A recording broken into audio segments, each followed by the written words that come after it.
하나님의 말씀 함께 보겠습니다. 누가복음 15장 11절부터 24절까지 말씀이 되겠습니다.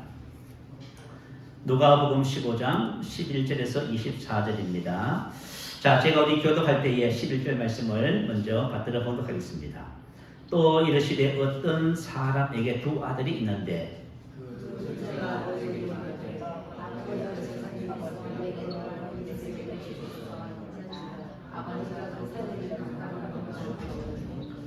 그 후 며칠이 못되어 둘째 아들이 재물을 다 모아 가지고 먼 나라에 가 거기서 허랑방탕하여 그 재산을 낭비하더니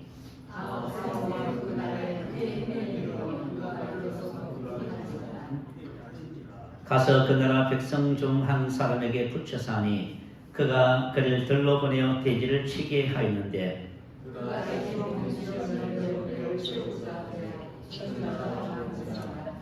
이에 스스로 돌이켜 이르되 내 아버지에게는 양식이 풍족한 품꾼이 얼마나 많은가. 나는 여기서 줄여 죽는구나. 내가 일어나 아버지께 가서 아버지가 하늘과 아버지의 집을 지었사오니 지금부터는 아버지의 아들이라 일컬음을 감당하지 못하겠나이다. 나를 품꾼의 하나로 부소서 하리라 하고 이에 일어나서 아버지께 돌아가니라. 가지고 일어나는데 아버지가 그를 보고 스승이 여기며 달려가고 말고 입을 주시니 아들이 이르되 아버지 내가 하늘과 아버지께 죄를 지었사오니 지금부터는 아버지의 아들이라 일컬음을 감당하지 못하겠나이다 하니 아버지는 그에게 이르되 죄를 지었으면 손에 가지를 들고 아들을 치시니라. 그리고 살찐 송아지를 끌어다가 잡으라. 우리가 먹고 죽이자. 이 내 아들은 죽었다가 다시 살아났으며 내가 잃었다가 다시 얻었노라 하니 그들이 즐거워하더라. 아멘. 할렐루야. 자, 오늘 함께 읽은 이 본문은 이런 아들을 되찾은 아버지의 비유, 이런 제목이 붙어져 있습니다. 자, 이 비유의 배경은 누가복음 15장 1절부터 3절이 되겠지요. 모든 세리와 죄인들이 말씀을 들으러 가까이 나아오니 바리새인과 서기관들이 수군결어 이르되 이 사람이 죄인을 영접하고 음식을 같이 먹는다 하더라. 예수께서 그들에게 이 비유로 이르시되 하면서 세 가지 비유를 말씀하시는 중에 이제 마지막 비유의 말씀을 하신 내용이 오늘 함께 읽은 이 본문 말씀입니다. 자, 모든 세리와 죄인들은 둘째 아들이 되고요, 바리새인과 서기관들은 첫째 아들, 맏아들이 되어집니다. 자, 우리 이번 최근 코로나를 지나가면서 하나님의 집인 교회마다 어떤 일이 벌어졌어요? 둘째 아들이 많이 생겼습니다.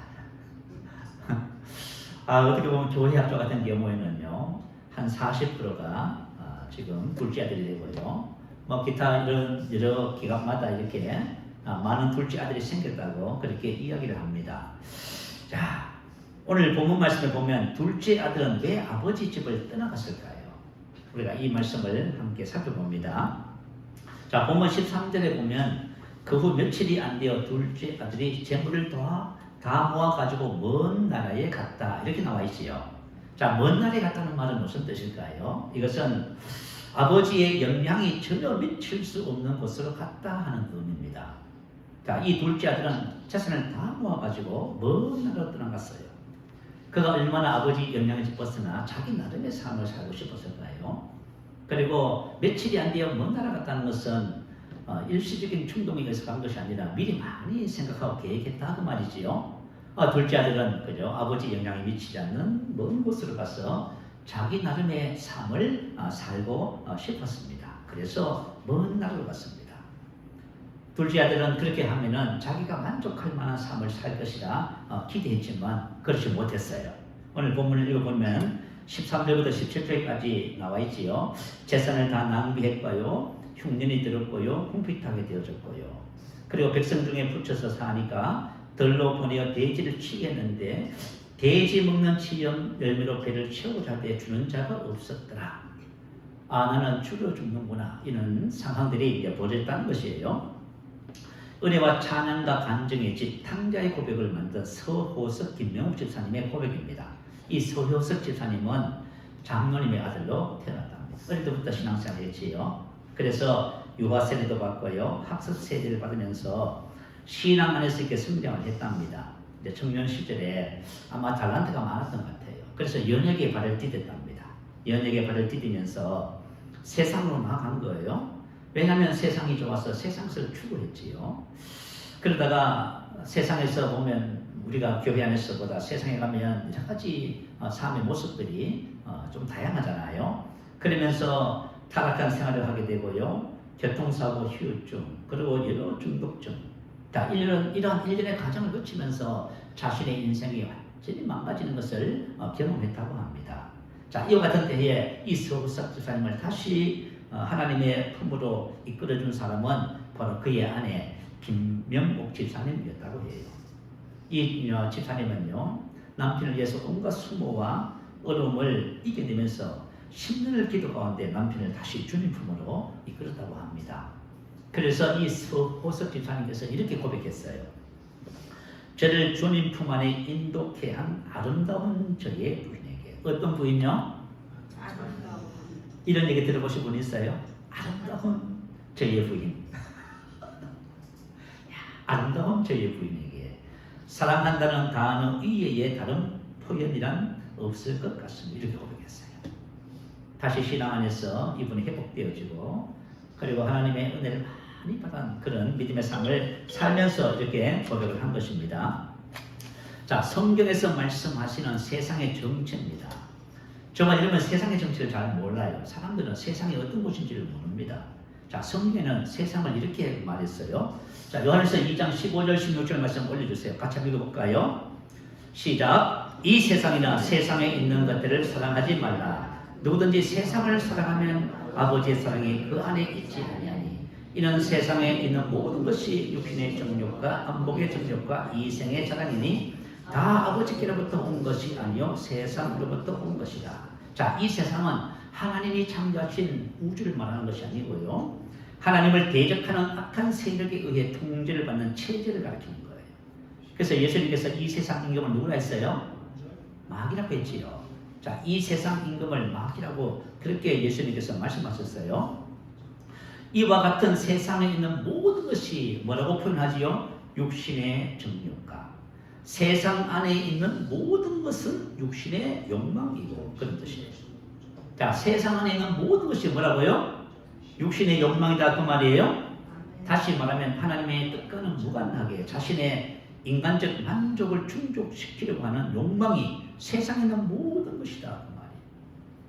자, 세상에는 뭐가 있어요? 여러분, 성공도 있고 인기도 있고 출세 명예도 있고요, 권력도 있고 재물도 있고요, 아름다움도 있고요, 세상에 오락과 쾌락도 있잖아요. 이 모든 것이 뭐라고요?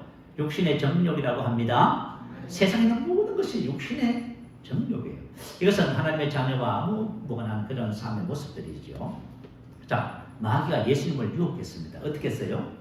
마귀가 그를 데리고 지극히 높은 산으로 가서 천하 만국과 그 영광을 보여 이르되 만일 내게 엎드려 경배하면 이 모든 것을 내게 주리라. 자, 마귀는 천하 만국과 세상에 있는 모든 것을 가지고 예수님을 유혹하는 거예요.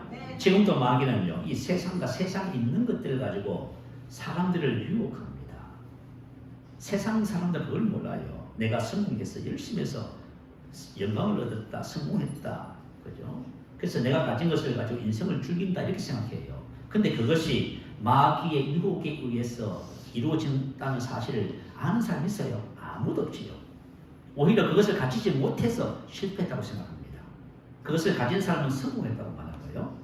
자, 마귀는 세상에 있는 것들을 가지고 사람들을 유혹해서 결국은 어떻게 해요? 망하게 하는 거예요. 그래서 이와 같은 세상이나 세상에 있는 것들을 사랑하면 아버지의 사랑이 그 사람 안에 있을 수가 없는 것이지요. 하나님과 재물을 겸하여 섬길 수 없다고 성경은 말씀하고 있습니다. 자, 저는 이런 생각을 해봐요. 자, 세상은 지뢰밭이에요. 자, 지금 전쟁이 일어났어요. 우크라 지금 그 지역에는 얼마나 많은 지뢰를 매설해 있는지 몰라요. 앞으로 전쟁이 끝나도 큰 문제지요. 여러분, 우리 대한민국의 그죠? DNZ 군사 공개선 군사 지역에 가면요, 지뢰가 얼마나 많이 매설되어 있는지 모릅니다. 200만 발 이상. 그러니까 전쟁 되면 그거 참 해결하는 문제도 심각해요. 그 세상은 지뢰밭 같아요. 그리고 세상에 있는 것은 뭐예요? 지뢰예요. 그것을 우리가 얻고자 사랑하면요, 그 폭발해져요. 그래서 저와 여러분이 세상 때문에 망하게 되는 거예요. 자, 두 번째 안목의 정욕과 이렇게 했지요. 시각을 통하여 일어나는 욕망. 눈에 보이는 것을 차지하고자 하는 욕망 전체가 바로 안목의 정욕이지요. 여러분 세상에는 모든 것이 뭐라고요? 안목의 정욕. 보면 가지고 싶어지잖아요. 그래서 세상 계속해서 화려한 것, 아름다운 것, 멋진 것을 명품, 외모를 추구해요. 근데 사람들이 아름다운 것을 골라요. 그것이 뭐냐면 이 세상에 마귀가 사람들을 유혹하는 안목의 정욕인지를 모르는 거예요. 그러니까 여러분 얼마나 심각합니까? 그죠? 근데 사람들이 세상을 모르는 거예요. 자, 사람들이 이 세상에 열광하는 것이 뭐예요? 바로 화려함, 그리고 멋짐, 그리고 외모, 보기 좋은 것이잖아요. 이런 것들을 통해서 끊임없이 우리를 유혹하는 것이 바로 세상이라고 말씀하고 있습니다. 네. 이생의 자랑이라는 것은 뭐냐면 이생에 대한 자랑입니다. 가지면 뭘 하고 싶으세요?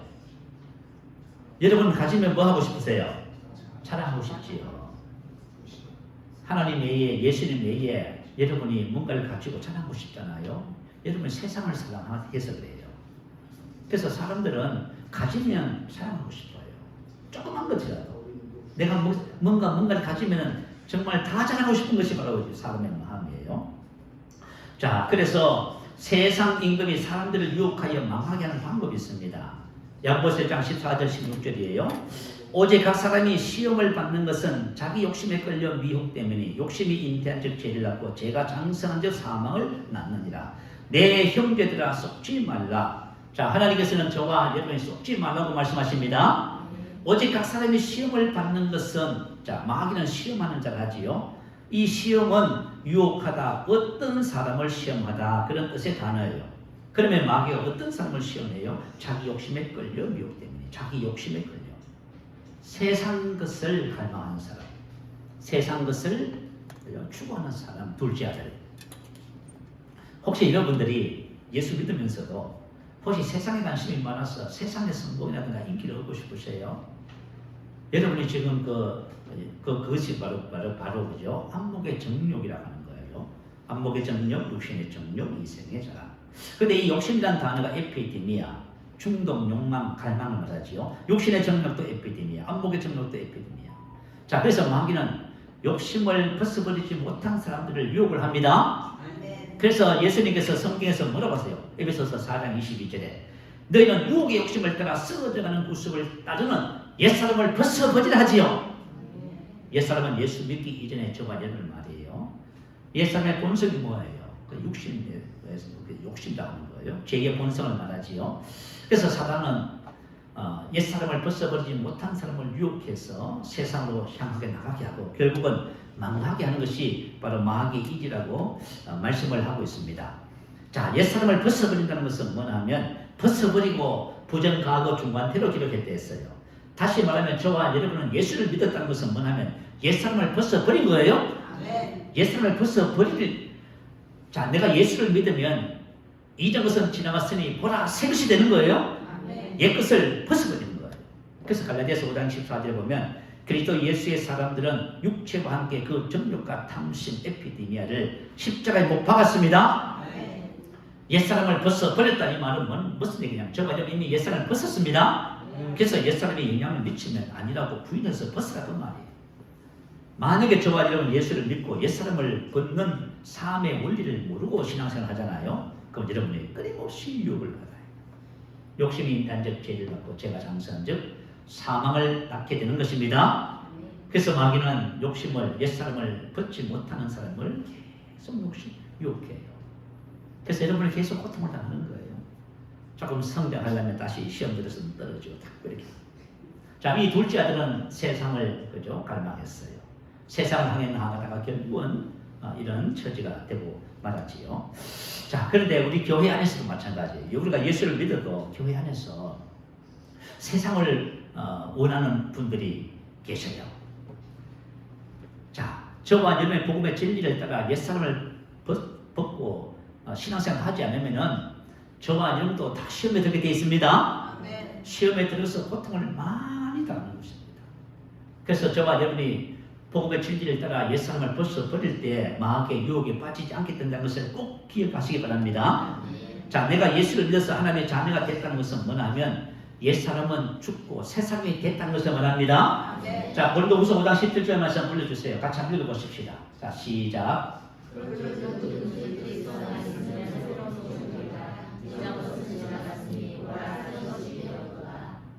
자, 누구든지 그리스도 안에 있으면 새로운 피조물이다. 이전 것은 지나갔습니다.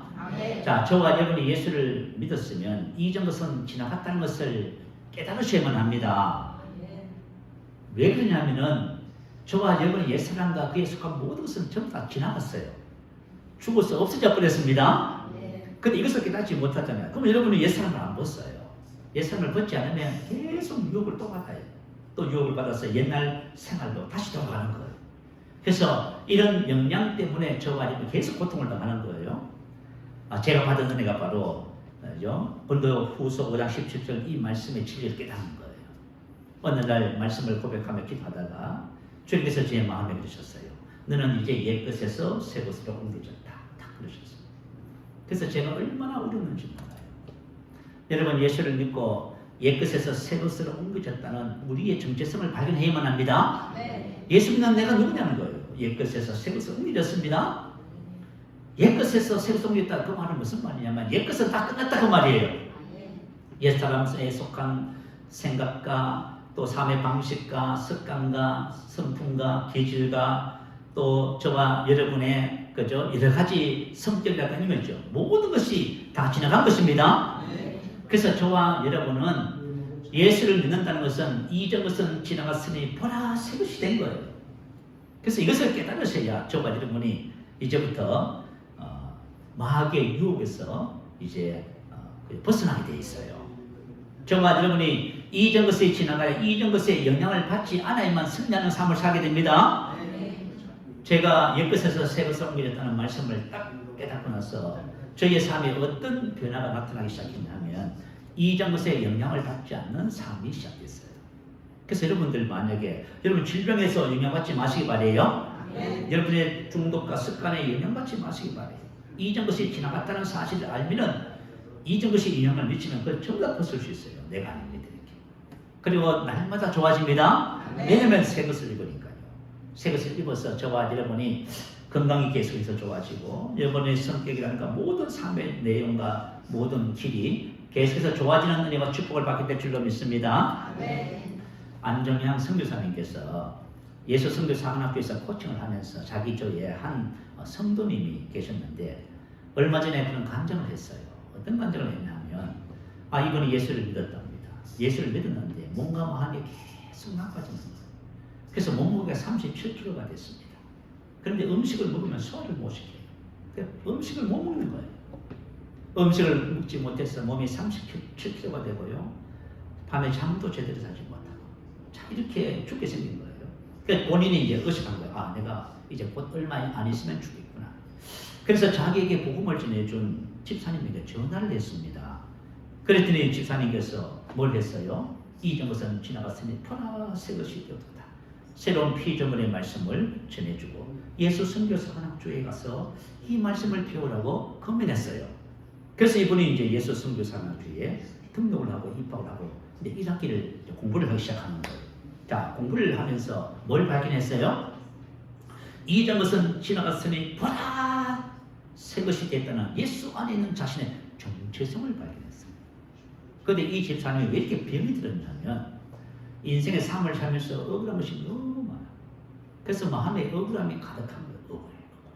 그 사람들이 말해요. 억울함을 내려놓으세요. 근데 이 집사님이 하는 말이 뭐냐면 자기는 억울함을 못 내려놓는데 왜냐하면 억울함을 내려놓으면 너무 억울한 것 같아서.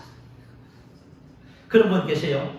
내가 미워하지 않으면 너무 내 자신이 미울 것 같아서 미움을 포기하지 못하시는 그런 분들이 의외로 많아요, 여러분. 그죠? 용서하세요 하면 내 눈이 흙이 들어가도 난 용서 못합니다. 흙이 들어간다는 말이 무슨 말이에요? 매장되어서 돌아가셨다 그 말이에요. 그런 거예요, 그런 거예요. 그런데 말이죠, 자신의 정체성을 발견했어요. 이전 것은 지나갔으니 새 것이 되었다. 자, 이 말씀을 선포하니까요. 자기가 뭐라 그래요? 이전 것은 지나갔지요. 억울함이 지나가 버린 거예요. 억울함이 자기가 아닌 거예요. 자기의 자신의 모습은 다 지나가 버린 거예요. 그래서 이 성도님이 뭐라고 했어요? 이전 것은 지나갔습니다. 나는 새로운 피조물이 되었습니다. 그랬더니 얼마 지나지 않아서 자기 마음에 억울함이 없어져 버렸어요. 그래가지고요 입맛이 돌아오고요. 건강이 회복되기 시작하는데 지금 배가 나오셨대. 그 남편이 그죠? 그런데 남편이 뭐 옛날 얘기 하잖아요. 그러면 이렇게 말해요. 여보, 과거 얘기 이제는 하지 않으면 좋겠어요. 이전 것은 지나갔잖아요. 할렐루야. 네. 여러분들이 정말 예수를 믿고 예수 믿는 내가 누구냐? 새로운 정체성을 발견하잖아요. 그만 여러분 과거의 모든 것 다 버립니다. 할렐루야. 네. 그리고 새로운 것으로 향해서 나아가는 거예요. 그래서 여러분들이 날마다 좋아져요. 네. 여러분 날마다 좋아지는 거예요. 이제 더 이상 여러분들이 율법과 율법의 저주 과거의 모든 가난과 문제에 대해서 여러분 상처와 트라우마에 영향받지 마세요. 네. 그거 전부 지나간 거예요, 여러분. 이 진리를 발견하는 것이 신앙의 한 핵심이라고 생각해요. 여러분들 많은 것 알려고 하지 마시고 그리스도 안에 있는 나 누구든지 그리스도 안에 있으면 새로운 피조물입니다. 이전 것은 지나갔으니 보라 새것이 되었다. 이것이 믿어지면 여러분들의 삶이 그때부터 바뀌기 시작해요. 난 우리 새생명교회 모든 성도님들의 삶이 이 진리 안에서 새로움을 하면서 계속 전진하시길 바래요. 계속 좋아집니다. 아멘. 자, 두 번째, 둘째 아들이 아버지 집을 떠난 것은 아버지에 대한 오해 때문입니다. 자, 본문 17절 19절 한번 보세요. 이에 스스로 돌이켜 이르되 내 아버지에게는 양식이 풍족한 품꾼이 얼마나 많은가. 나는 여기서 죽여 죽는구나. 내가 일어나 아버지께 가서 이르기를 아버지, 내가 하늘과 아버지께 죄를 지었사오니 지금부터는 아버지의 아들이라 일컬음을 감당하지 못하겠나이다. 나를 품꾼의 하나로 보소서 하리라 하고. 지금 집으로 돌아와야 되겠는데 고민이 많습니다. 왜 이렇게 고민을 하지요? 아버지를 몰라서 그래요. 하나님께서 지금 세상 사람들이 아버지를 돌보질 않아요. 왜냐하면 아버지를 몰라서 그래요. 자, 저와 여러분 아버지를 제대로 알아야만 합니다. 근데 지금 둘째 아들은 지금 고민하고 있어요. 갈등하고 있어요. 그런데 아버지는 지금 뭐 하고 계세요? 지금 둘째 아들을 날마다 기다리고 계시지요. 자, 20절부터 한번 볼까요? 이에 일어나서 아버지께로 돌아가니라. 아직도 거리가 먼데 아버지가 그를 보고 치편히 여겨 달려가 목을 안고 입을 맞추니 아들이 내 아버지여 내가 하늘과 아버지께 죄를 지었사오니 지금부터는 아버지의 아들이라 일컬음을 감당하지 못하겠나이다 하나 아버지는 종들에게 이르되 제일 좋은 옷을 여호대가 입히고 손에 가락지를 끼우고 발에 실을 신기라 살찐 송아지를 끌어다가 잡으라 먹고 죽이자. 봐요. 아들의 고민과 걱정과 아버지에는 전혀 다르잖아요. 자, 아버지는 뭘 하면 아들이 돌아올 것을 기대하고 날마다 이제 들어오는 동부와 먼 길을 날마다 바라보고 있습니다. 일을 하면서도 바라보시고 밥을 먹으면서도 바라보시고 무엇을 하면서 계속 보는 거예요. 왜냐하면 아들을 보기 기다리는 거예요. 자, 아들을 기다리는데 왜 아들을 기다리냐? 당시 유대의 풍속이고 하면은 만약에 집을 나간 아들이 돌아오는데 아버지가 먼저 발견하고 나가서 입을 맞추고 무조건 용서해서 받아들이면 동네에서 받아준답니다. 근데 만약에 그렇지 못하면 동네 사람이 먼저 발견하잖아요. 그러면 그 아들을 망사 같은 데 말아가지고 징계를 한대요. 몽둥이로 애를 패고 막 그렇게 한답니다. 그래서 아버지는 지금 아들이 언제나 저기나 돌아올까 밤이나 낮이나 지금 쳐다보고 있습니다. 거리가 멀면 그죠? 아들이 얼마나 남하고 지금 변했습니다. 그럼에도 아버지가 아들을 알아보고 달려가서 축근히 여기요. 이 말은 도와주지 않으면 마음이 아파 견딜 수 없게 된 상태, 그런 뜻이에요. 다시 말하면 내장이 어떻게 돼요? 내장이 움직였다. 그러니까 이 속에서 떠오르는 그죠? 최근 국민이 이기는 마음. 만약에 저와 여러분이 그죠? 아버지 마음을 가지잖아요. 그러면 잃어버린 자를 찾아서 나아갈 수 있어요. 우리에게 그런 마음이 사실은 부족한 거지요.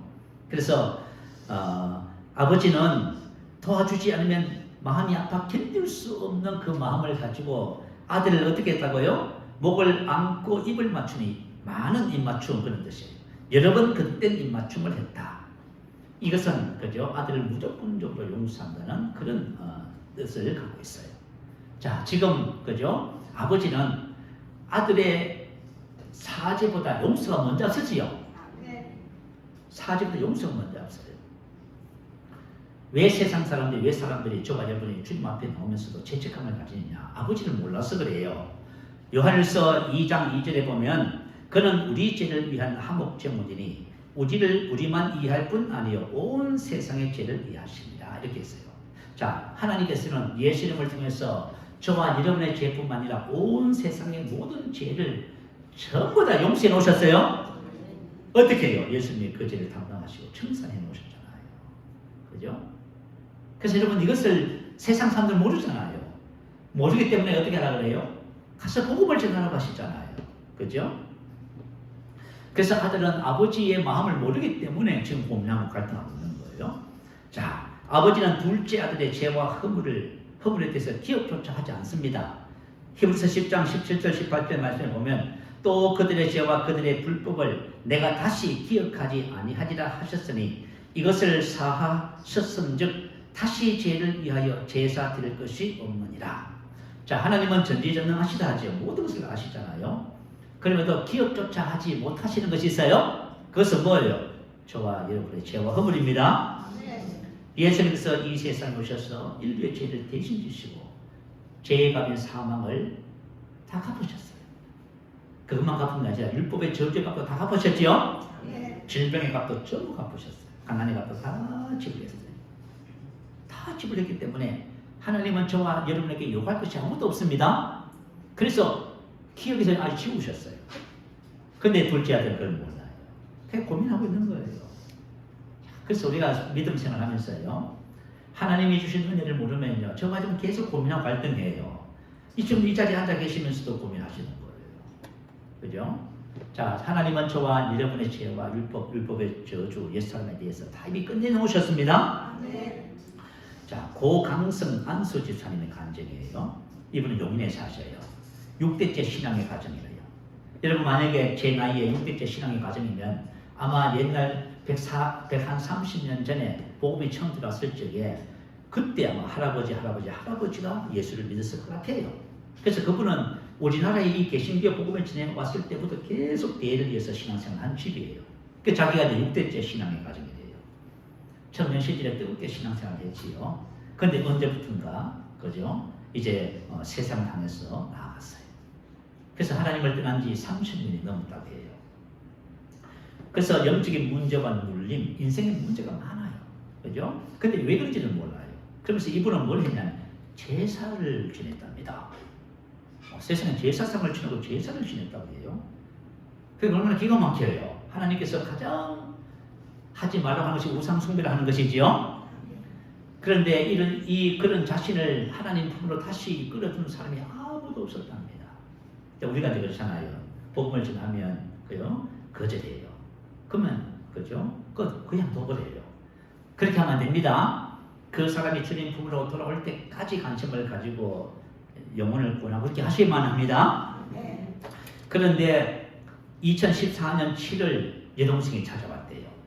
자, 그때도 이분이 만취해 있어서 그죠?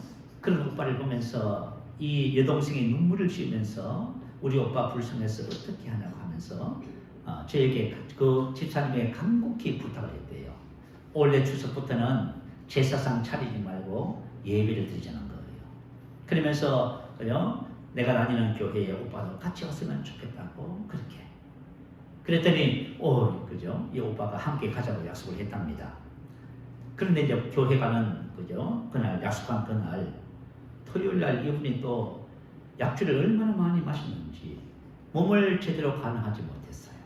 동생이 와서 이제 오빠 보고 교회 가자고 이제 이끌었어요. 근데 머리는 깨질 것 같고요. 또 속은 울렁거려서 도저히 교회에 갈 수 없는 상태가 된 거예요. 그래서 다음에 가면 좋겠다 하고 말을 하는데 이분 마음에 하나님의 음성이 들렸대요. 놀라워요. 아들이 아버지 집에 가는데 술 취함이 어떠하며 의복이 무슨 상관이냐. 참 하나님 은혜가 크지요? 하나님 그들에게 아들이 아버지 집에 오는데 술이 취하면 어떻게 괜찮다. 술이 취하면 어떡하며 의복이 무슨 상관이냐 그러시죠. 그래서 이분이 정신을 바짝 차리고요. 교회에 왔답니다. 그래서 의자에 자리에 앉아서 30년이 넘도록 한 번도 교회를 찾지 않았는데 와서 참회 기도를 하는데요. 갑자기 귓가에 아름다운 찬양 소리가 다 들리더래요. 그러면서 심령에서부터 뜨거운 회개의 눈물이 터지면서 막 회개를 했답니다. 그리고 예배 중에 놀라운 기적을 체험했대요. 오른쪽 눈이 그죠? 닫혀서 실명 상태에 있었답니다. 그런데 예배 중에 어떤 일이 벌어졌어요? 오른쪽 눈이 번쩍 뜨졌어요.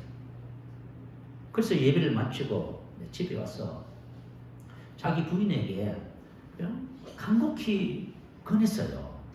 오늘 예배 드렸던 이야기 하면서요. 여보, 이제 내가 술과 담배를 끊고 그럴 테니까 나와 함께 하나님을 섬기자. 그래 간곡히 저 부인에게 부탁을 했대요.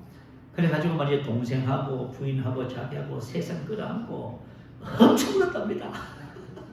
그 가정에 기적이 일어나는 거예요. 그때부터 이분이 술, 담배 다 끊고요. 하나님을 섬기는데요. 2018년도 연초에, 우리 연초에 되면 이런 기도 제목 정해서 하나님께 올리고 기도하잖아요. 그런데 2018년도에는 연초에 올린 3가지 기도 제목이 전부 다 응답이 됐대요. 그래서 이분이 많은 축복을 받았답니다. 지금은 안수 집사, 부인은 근사님이 되셔서 하나님을 잘 섬기는 믿음의 가정이 됐답니다. 그 교회가 어디냐면 그죠? 용인시 기흥구에 있어요. 야, 이 둘째 아들에게 주신 아버지의 은혜와 축복을 한번 살펴볼게요. 자, 22절 13절 한번 봐요. 아버지는 종들에게 이르되 제일 좋은 옷을 베어다가 입히고 손에 가락지를 끼우고 발에 신을 신기라. 그리고 살찐 송마디를 끌어다가 잡으라 우리가 먹고 즐기자. 자, 첫 번째 아버지 품에 들어온 아들이 주신 축복이 첫 번째가 뭐지요? 제일 좋은 옷을 내어다가 입히고 제일 좋은 첫째의 최고의 단수형 최상급이에요. 다시 말하면 하나밖에 없는 최고의 옷이다 그 말이에요. 그 제가 아는 목사님 한 분이 교회 이름을 지었는데 이렇게 지었어요. 제일 좋은 교회. 왜 제일 좋은 교회냐고 하니까 제일 좋은 옷을 입혔다고 제일 좋은 교회죠. 자, 일리가 있어요. 그죠? 이름을 잘 지은 것 같아요. 자, 원래 고대 사회에서는 옷은 신분을 의미해요. 제일 좋은 옷을 내어다 입혔다는 것은 아들의 신분이 회복된 것입니다. 자, 지금 저와 여러분은 무슨 옷을 입고 있어요? 제일 좋은 옷을 입고 있어요. 여러분 난무하다고요? 아니에요. 저와 여러분은 제일 좋은 옷을 입고 있습니다. 하나님의 아들을 나타내는 옷을 입고 있어요. 그래서 우리가 그렇잖아요. 옛날에 제가 어릴 적에 명절 되면은 이제 그죠? 새 옷을 입어요. 1년에 딱 한 번 부정돼요. 그 전에는 옷이 말이죠. 멍망이죠. 코를 닦았어요. 벤질벤질하고 그죠? 저는 뭐하면 제가 어릴 때 제 생각에 뭐하면 한 번 옷을 입으면은 겨울 내 입은 것 같아요. 그러니까 저희 어머님이 저에게 옷을 갈아입히려고 해도 하도 고집이 세가지고 옷을 못 갈아입혀요. 그러니까 그 겨울 내에 한 번 입는 그 옷이 얼마나 더럽겠어요. 그런데 명절이 되면은 새 옷을 준비해서 농단을 나와요. 그럼 늘 그것을 이제 바라보죠. 언제 입어? 그죠? 명절날. 그 명절날 새 옷을 딱 입습니다. 그 나가서 이제 명절날 새 옷 입고, 그죠? 이제 꽃가 옷을 입은 거지요. 나가서 만약에 뛰어놀다가 넘어져서 물팍에 뭐가 이제 흙이 묻잖아요. 그럼 어떻게 해요? 흙을 탁탁 털습니다. 평상시 안 하던 짓을 해요. 왜 털어요? 새 옷이잖아. 그래서 저와 여러분이 하나님의 아들의 옷을 입으면 이 땅에 하나님의 아들입니다. 네. 하나님의 아들로 살아가는 거예요, 여러분. 이거 명심하라고 제가 이 얘기합니다. 우리는 하나님의 아들의 옷을 입었습니다. 네. 제일 좋은 옷을 입었어요. 두 번째, 가락지를 끼우려 하지요. 가락지는 아버지의 권위를 나타내는 인장 반지와 같은 것을 말해요. 인장 반지는 지금 우리나라 표현으로 하면 그게 뭐지요? 아버지의 인감 도장. 아시겠죠? 당시에는 유대인들이 여러분 배도 영화를 봤어요. 인장 반지를 끼고 그죠? 어떤 거짓을 할지 그걸 도장을 찍어요. 그걸 도장을 찍으면 거래가 성사되는 거예요. 이게 인감 그런 거예요. 자, 자, 이것을 아들에게 주었다는 말이 무슨 뜻이에요? 아버지의 권한을 아들에게 임했다는 말이에요. 다시 말하면 아버지의 모든 재산을 사용할 수 있는 사용권을 줬다 그 말이에요. 하나님께서 우리에게 뭘 주셨다고요? 아버지의 모든 기업을 사용할 수 있는 사용권을 주셨잖아요. 여러분 아세요? 여러분이 얼마나 불안한지 아세요? 그리스도 안에서 우리는 아버지 한 데서가 모든 영적인 복을 다 받았어요. 이게 바로 한 사용권을 주신 거예요, 여러분. 그게 뭐예요? 예수 이름. 하나님께서 우리에게 주신 가락지가 뭐냐면 바로 예수 이름이라고 하는 거예요. 요한복음 14장 13절에 보면 너희가 내 이름으로 무엇을 구하면 내가 행하리니. 자, 우리가 예수 이름으로 무엇을 구하면 아이테오, 요구하다, 자신의 몫을 어떤 것을 요구하다. 자, 나에게 주어진 기업의 몫을 요구하는 거예요. 그러면 어떻게 한다고요? 내가 행하리라. 하나님께서 그것을 행하신다는 말이에요. 무슨 알겠지요? 그래서 저와 여러분이 예수 이름의 건세를 아는 사람의 삶이에요. 그런데 예수 이름의 건세를 모르는 사람은 사용을 안 하고 계세요. 지금 사용을 안 하고 계시니까 저와 여러분이 하나님의 기업을 누리지 못하는 거죠. 자, 여러분 손에 뭐가 끼어져 있어요? 금가락지, 다이아몬드 가락지.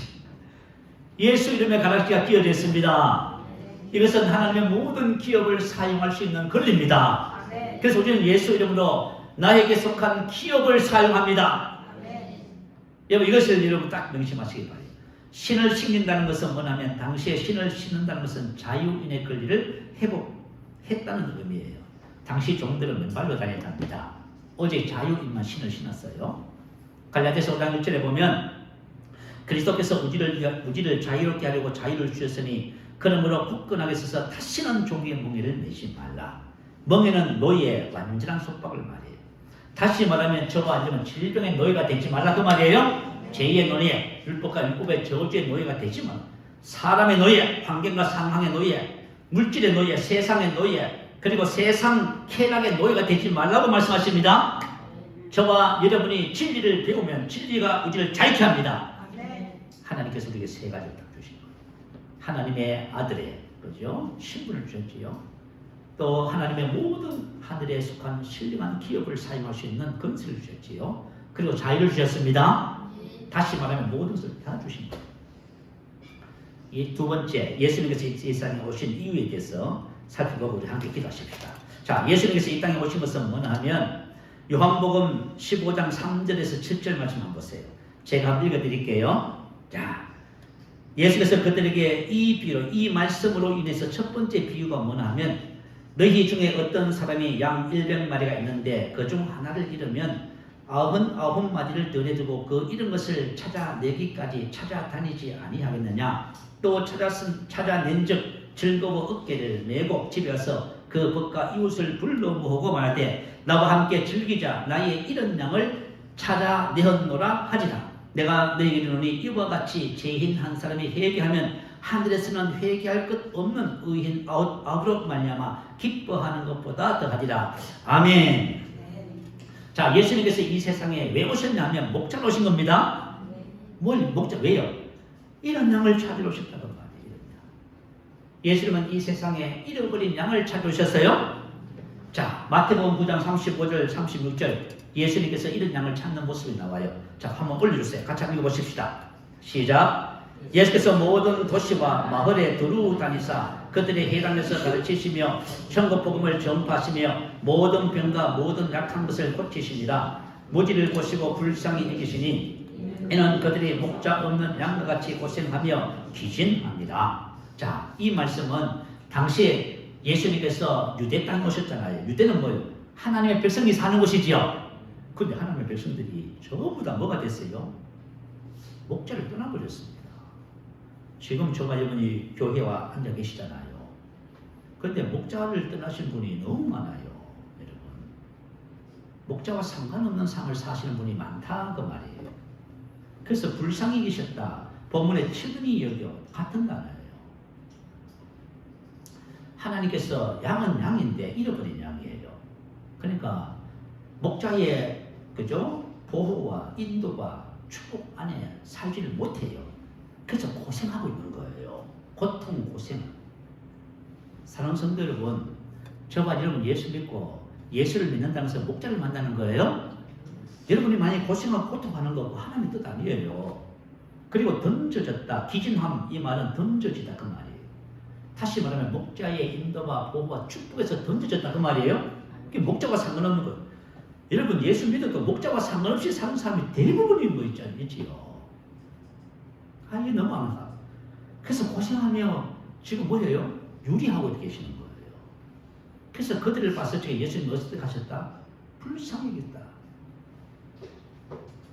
그래서 추수하는 주인에게 청하여 추수할 일꾼을 보내달라고 기도하라고 말씀하셨지요. 자, 그래서 예수님을 영접하는 것은 양이 다시 목자의 품으로 돌아오는 것이에요. 베드로전서 2장 25절 읽어드립니다. 너희가 전에는 양과 같이 길을 잃었더니 이제는 너희 영혼의 목자와 감독 되신 이에게 돌아오았느니라. 할렐루야. 예수를 믿는다는 것은 목자의 품에 다시 돌아오는 거예요, 여러분. 저는 이 진리를 신학교 3학년 때 알게 됐어요. 신학교 3학년 때 어떤 분이 시편 23편을 읽으시는데요. 그 말씀이 살아서 제 속에 들어오더라고요. 여호와는 나의 목자시니 내게 부족함이 없으리로다. 그가 나를 푸른 풀밭에 누이시며 실만한 물가로 인도하시는도다. 내 영혼을 소생시키시고 자기 이름을 위하여 의의 길로 인도하시는도다. 내가 사망의 음침한 꼴짝으로 다닐지라도 해를 받지 않는 것은 주께서 나와 함께 하십니다. 주의 지팡이와 막대기가 나를 안위하시나이다. 주께서 내 원수의 목전에서 내게 상을 차려주시고 기름으로 내 머리에 부으셨으니 내 잔이 넘치나이다. 나의 평생의 선하심과 인자심이 반드시 나를 따르리니 내가 여호와의 집에 영원히 살리로다. 할렐루야. 여러분 이것을 말씀을 읽는데 이 말씀이 살아서 제 속에 싹 들어오죠. 그 제가 말이죠. 많이 울었습니다. 그리고 제가 뭐라고 고백했는지 아세요? 하나님, 저는 일평생의 삶의 응답을 받았습니다. 왜요? 목자를 만났잖아요. 양이 목자를 만나면 일평생의 삶의 응답을 받는 거예요? 네. 여러분 한번 생각해 보세요. 그런데 예수님이 여러분의 목자가 아니십니까? 여러분 목자잖아요.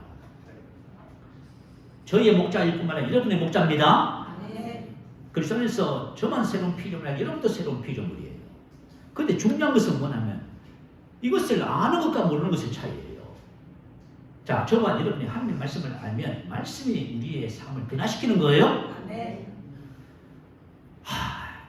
일평생의 삶이에요. 근데 제가 말이죠. 신학교를 졸업하고요. 지금까지 개척하면서 신앙 목회를 하는 삶이 여러분 사람들이 봤을 적에는 저분 고생을 엄청 하시네. 그런 생각을 할 거예요. 목회가 참 힘들구나, 어렵구나. 그런 생각을 해요. 저는 700만 원 가지고 목회를 시작했어요. 근데 하나님께서 개척을 하게 하시고요. 그렇게 하시더라고요. 근데 이제 개척을 다 해놓고 나니까요. 2달까지는 월세를 냈어요. 그때 성도가 없으니까요. 그런데 3달째부터는 월세를 못 내는 거예요. 밀리기 시작하는 거예요. 1달, 2달. 그러니까 이제 저희 집 사람이 월세를 못 낸다 그러더라고요. 재정이 없으니까. 그래서 제가 그랬어요. 하나님께서 목자시니 걱정하지 마. 그러니까 말이죠. 지금까지 살아가면서 월세 때문에 문제 생기는 적은 아무도 없어요. 그리고 우리가 인생을 살다 보면은요, 막 걱정거리, 문제거리 많잖아요. 그러니까 옆에 같이 사는 사람이 저를 보면서 걱정거리는 태산인데 걱정을 하나도 안 하고 있거든. 그러니까 하루는 그러더라고요. 여보, 당신 걱정 좀 해.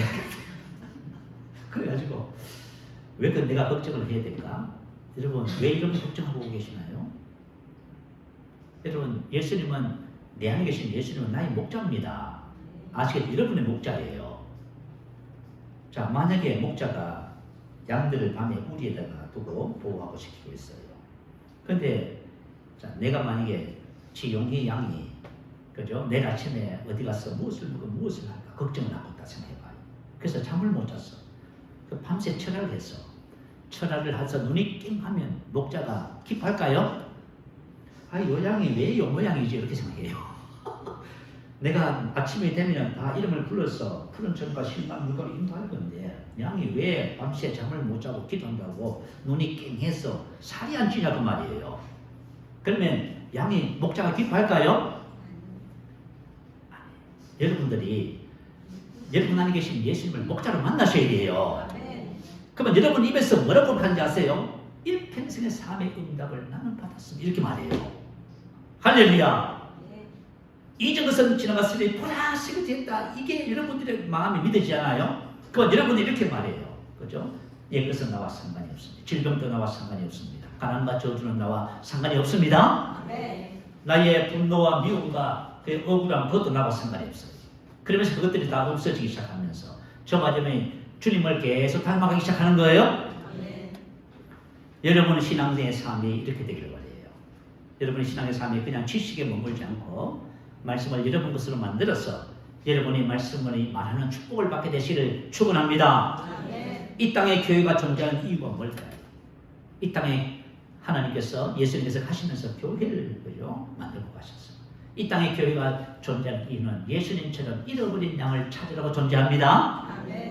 그래서 마태복음 28장에 이렇게 기록하잖아요. 그러므로 너희는 가서, 제가 이 말씀을 묵상하면서 이제 시간만 하면 가야 되겠다. 뭐라고요?